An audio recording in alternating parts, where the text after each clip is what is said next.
We have one in the fall, which is held in the middle of September, and we have another one in the spring, which is held in the first week of February.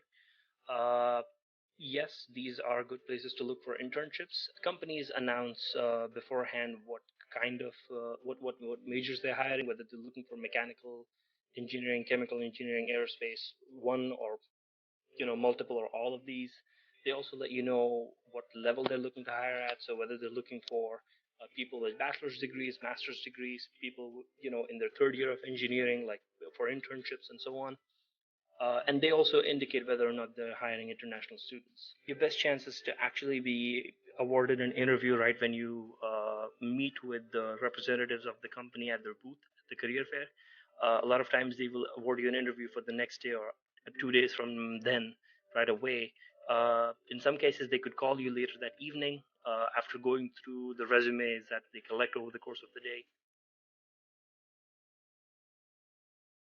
For internships, it's generally just 2 rounds.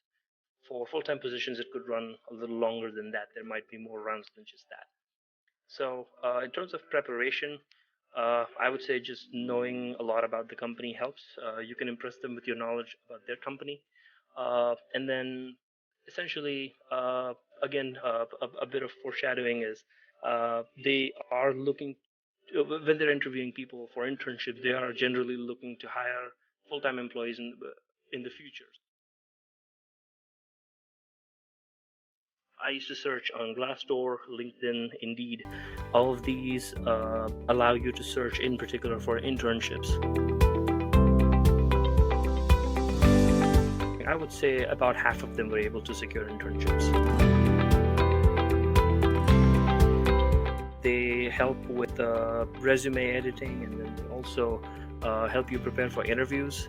You can go and set up mock interviews with them. They have a wealth of information available on different companies and popular interview techniques, the behavioral interviews, situational interviews, and so on.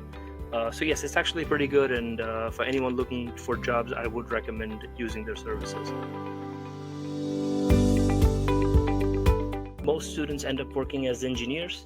A good number of internships are also cross-university research internships.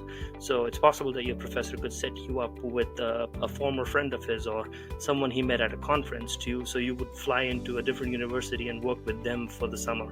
It could be on a collaborative project, a collaborative paper that you're thinking to start with them. On average, I have seen people get anywhere between $3,000 and $4,000 a month for internships. This increases quite a lot if you happen to land an internship on the West Coast. Over 80% of people who have internships do end up getting full-time job offers. Again, this depends from university to university.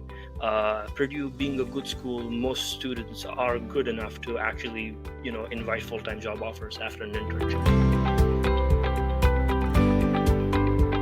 The interview process really varies from one company to the next. My current job, I had to give a 45-minute presentation on my research topic. So it was a day-long affair where I made a presentation in the morning, and then I met with a few different people over the course of the day. So really, it really depends from one company to the next. But in general, you should be ready for 2 to 3 rounds of interviews. Again, knowing about the company helps quite a bit.